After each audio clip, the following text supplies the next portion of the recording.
In Revenge of the Sith, we witnessed how Anakin Skywalker became Darth Vader after being manipulated by Palpatine and consumed by the fear of losing Padmé. However, years before, during the Clone Wars, his padawan Ahsoka Tano was falsely accused of bombing the Jedi Temple. Although Anakin proved her innocence, Ahsoka lost faith in the Council and left the Order. In canon, Anakin stayed, but his pain from losing Ahsoka was a wound that never healed, contributing to his eventual fall.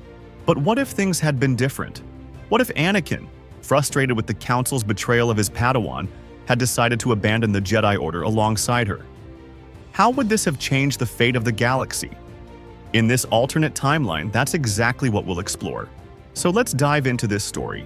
The air in the Jedi Temple hangar felt heavy that evening. Ahsoka Tano walked slowly toward her ship, her footsteps echoing in the silence. She had rejected the Council's offer to return. The wound ran too deep. Behind her, running to catch up, came Anakin Skywalker. "Ahsoka, wait!" he shouted, his voice laden with desperation.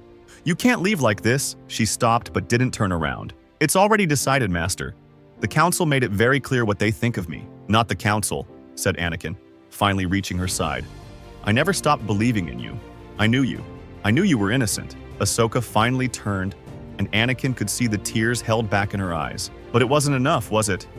When I needed you most, when I most needed the Council to trust me, they abandoned me. And you had to prove it alone." "Ahsoka, please. If you stay, we can change things. Together." But the young Togruta shook her head. "No, Anakin. I can't continue being part of something I no longer believe in. The Council is blind. They're so lost in their traditions that they can't see the truth when it's right in front of them." Ahsoka's words resonated deeply with Anakin. For years, he had felt that same frustration, that same sense that the Council didn't understand what really mattered. His mother's loss, his nightmares about Padmé, his secret marriage, everything he considered important, the Council saw as a weakness. "You know what?" said Anakin slowly, growing determination in his voice. "You're right. Completely right." Ahsoka looked at him surprised. "Master? For years I've watched the Council make wrong decisions.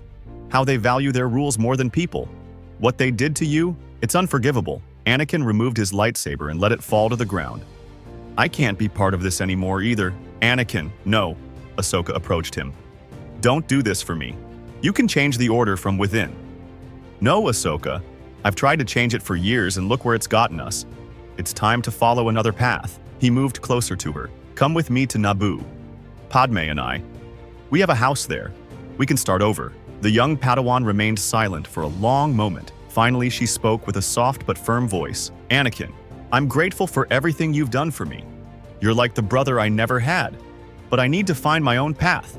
Alone." Anakin's heart broke a little more, but he nodded with understanding. "I understand. But if you ever need anything at all, you know where to find me." They embraced one last time. Two lost souls who had found in each other a family that the universe was now taking away from them. 3 years had passed since Anakin abandoned the Jedi Order.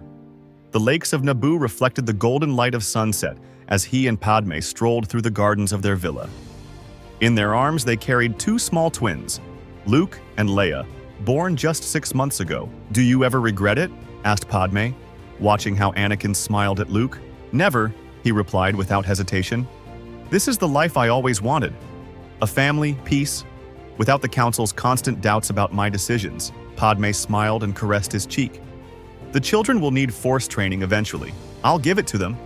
Everything they need to know about balance, about love, about how to use the Force to protect, not to control." It was a simple but fulfilling life.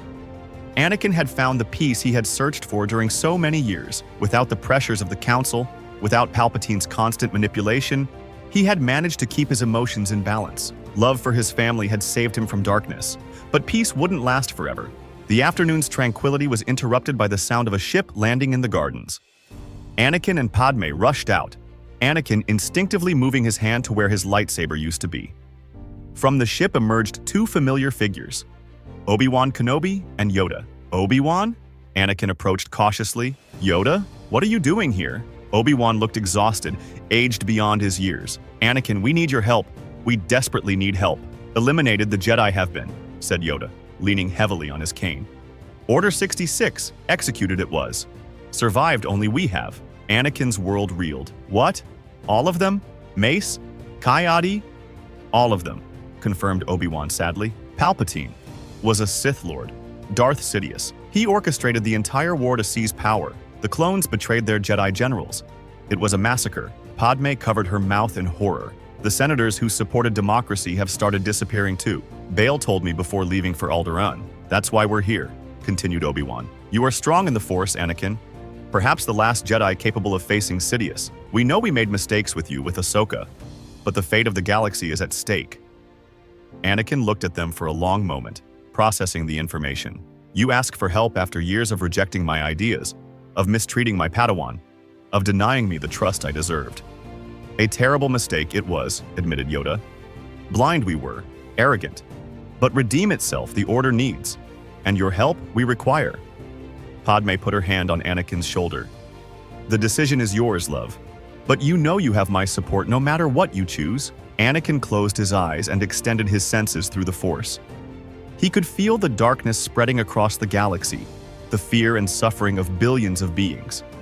And somewhere distant, a familiar but changed presence. Ahsoka was alive, but also in danger. All right, he said finally. But I'm not doing it for the Order. I'm doing it for the galaxy, for my family, and for Ahsoka, who's out there, probably fighting all this alone. In the deepest levels of the Imperial Palace on Coruscant, three figures faced Emperor Palpatine. Anakin, Obi-Wan, and Yoda fought with a coordination that only years of trust could provide. But this time it was different. Anakin fought not with the desperation that Palpatine had cultivated in him, but with the serenity of one who has something real to fight for.